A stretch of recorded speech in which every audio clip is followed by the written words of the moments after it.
Wow, are we already at episode number 10? Time goes by fast, huh? 130,000 views, emails from around the world, and the number one question I get asked is what? How did you convert to Islam? Well, it's a long story, so I'll give you the short version of it. Here it goes.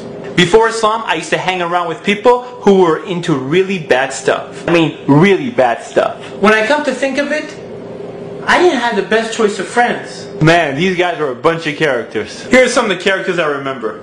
The con artist. Hey, Ali, how's it going, baby? How's it going? I want to ask you a quick question. That book you have in your hand, how much did you buy that for? $25. Not bad, not bad. I can sell it for 30.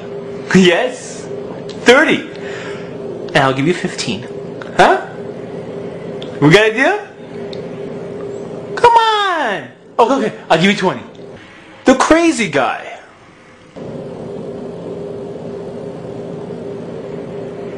What? The trash talker. So he came up to me, I was like, dude, what are you talking about, man? What are you talking about? If you got something to say it in my face. And he was like, he just looked at me like I was crazy. And I told him, man, you know what? What? Is he behind me?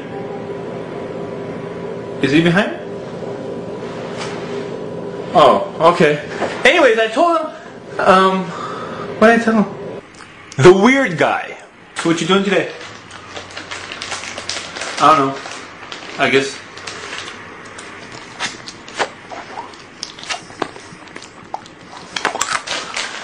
Oh, I'm sorry. Did you want some?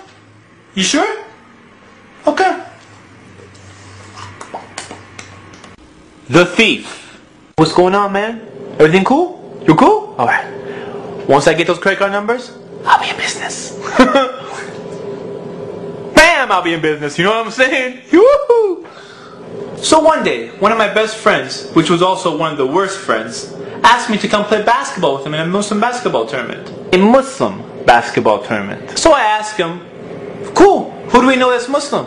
He tells me he's Muslim. You're Muslim? Mr. Illegal? Mr. I just got arrested? Mr. Let me teach you how to cheat in school? Mr. Hey, look at that girl over there?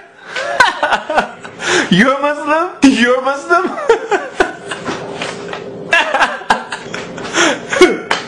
What? You serious? Okay.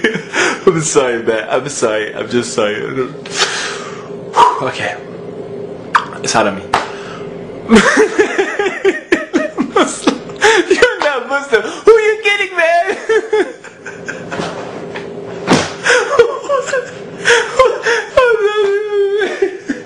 I'm getting out of here. I couldn't believe it. So on the day of the tournament, I go to his house, and all the teammates are meeting up there. But they're wearing hats that say the word Allah on it and the word Islam on it. I'm like, what? How could this be? I see these guys at school all the time.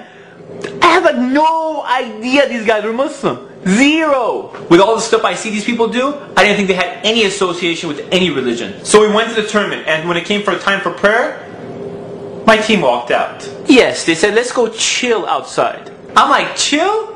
Don't you guys go pray like 5 times a day? No, man, it's cool. We're gonna go chill outside. And judging by their actions, I thought Islam was some type of cultural thing. So of course, after seeing the way these people were Muslims, I had no interest into looking into Islam. Did I become Muslim after seeing these guys?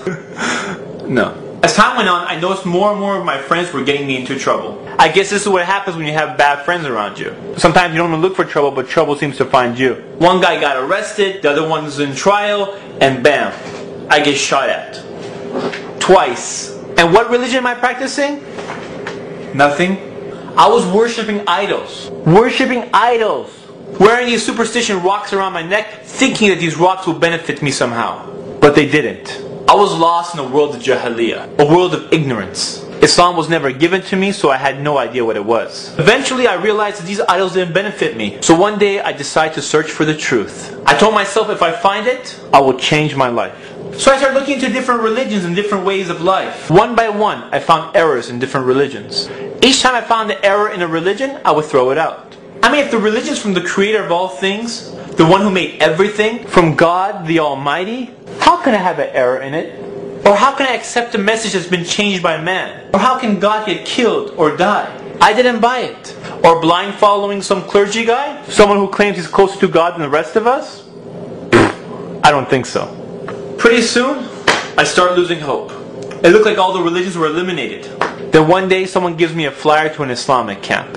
So I figured this would be a great time to check out the religion of Islam. Unfortunately, it was bad timing. You see, my father was in the hospital and the doctor told us he has about a few days to live. So my mother tells me we should stay here because this is the last time you'll probably see your father. So at first I decided to stay.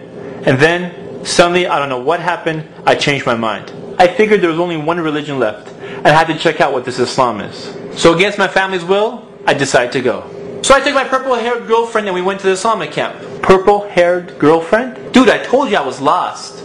Anyways, when I got to the camp, I was causing a lot of problems. Let's say I was just a big troublemaker and they wanted to kick me out. Yeah, I was pretty bad. And eventually I got so tired of causing trouble, I took a break and I sat down. I actually started listening to the lecture. It sounded very interesting. The speaker was talking about things I never heard before. I started evaluating, analyzing, questioning. And for the first time in my life, I started thinking. It was amazing. It all made sense. I told myself, if I ever find the truth, I will go after it. In less than 24 hours, I became Muslim. I told my longtime girlfriend, it's over. She was in shock.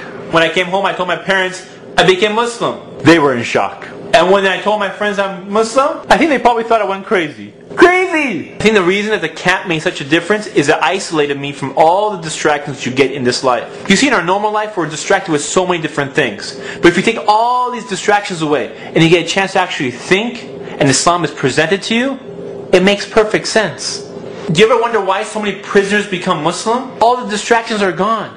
They have nothing to do except to think. So they think. So I come back and everyone thinks I'm crazy. How come they didn't think I was crazy when I was worshipping rocks? You see, I don't get that. Alhamdulillah, I've been Muslim ever since. Alhamdulillah. Now look at the difference between the two types of Muslims I met. The ones I went to high school with were nothing but a bunch of characters. The ones I met at the camp were practicing Muslims. You see, both types of Muslims had an effect on me, but only one had a positive effect. The other had a negative effect. You see, when Islam was presented correctly to me, I became Muslim the next day.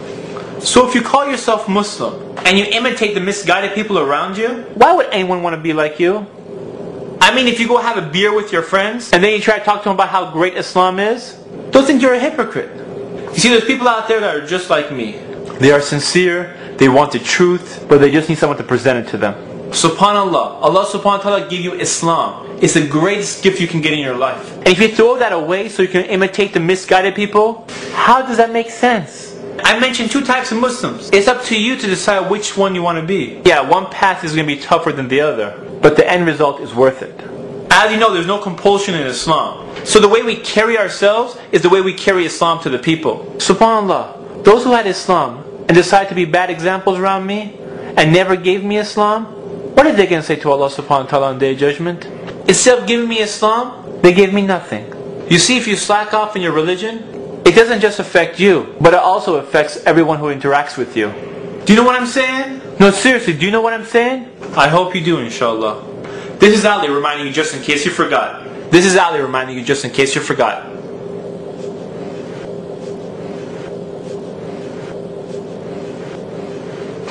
What? That's it. That's the last episode. 10 episodes, we finished them, alhamdulillah, and season 1 is finished. I hope to come back for season number 2, inshallah.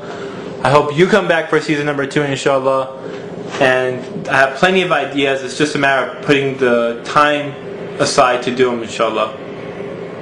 Please go to ummahfilms.com. Go to the very top of the blog. There's a field that says enter your email. Type in your email, press enter, add yourself to our list, inshallah. So every time a post comes out, you'll be notified. When the second season comes out, inshallah, you'll also be notified, and that way, right when it comes out, you're back, inshallah. I hope you enjoyed it as much as I enjoyed it. I hope you benefited from it and not just were entertained by it. Jazakallah khair for watching, for letting others know, for your emails, and for all your comments. Assalamu alaikum. This is Ali reminding you just in case you forgot.